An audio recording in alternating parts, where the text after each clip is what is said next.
Hug your mom.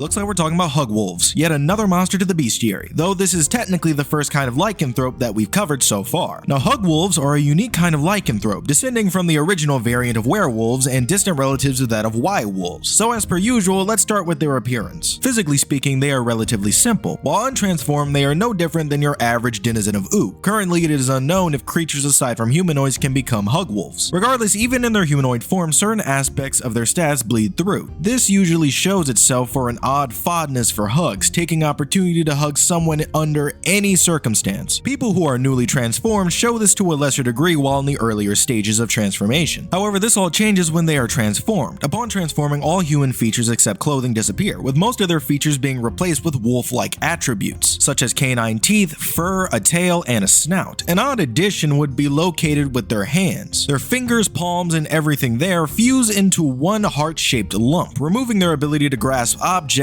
except if the method in doing so is a hug. As for behavior, it's pretty easy to comprehend. Hugwolves will always transform to satiate their need for hugs every single night, unlike typical legends of wolfmen transforming on a full moon. It seems how they hug creatures is based on the person that was turned and their mood at the time. Lastly, but most importantly, there are two levels of hugwolves, alpha hugwolves and beta hugwolves. Beta hugwolves are beings who were turned later in life. Taking this into consideration, I would assume that an alpha hugwolf is the result of a natural born hugwolf, though I could be wrong. As you're probably thinking, these guys don't seem to be too much of a problem for the most part. However, the real issue is what happens when you become afflicted by the disease. A normal humanoid can become infected if hugged by an alpha hugwolf on the night of a full moon. The symptoms of such a thing begin immediately, increasing in strength as time goes on. Typical symptoms include fever, hug lust, and heavy breathing. Usually within the first couple hours, the victim in question will have a continuous longing for hugs and will hug anything within its vicinity. This eventually will build up until the person snaps and goes after someone in hopes to hug them. This will usually result in a transformation, though it should be noted that sometimes they will act out in human form as well. This is especially true when on the brink of transformation. The only known way of curing the hugwolf affliction is by a beta hugwolf out-hugging the alpha, which will result in both returning to their normal states. As for combating these things, as descendants of werewolves, silver is incredibly effective, though it should be noted that normal attacks can deal some level of damage. Long-range attacks to escape their hug range is crucial, especially when hunting alpha hugwolves. Overall though, they just aren't that dangerous, as even if you attack, they will most likely just squeeze you until you pass out rather than kill you or flee from the attacker. Be aware though that hugwolves receive a massive boost to their physical capabilities while transformed, meaning it is possible for them to hug you to death. Anyway, that's all I got for this entry into the bestiary. A little short, but hugwolves just don't have much lore on them. Thanks to my patrons on Patreon, and as always, I will see you in the next video.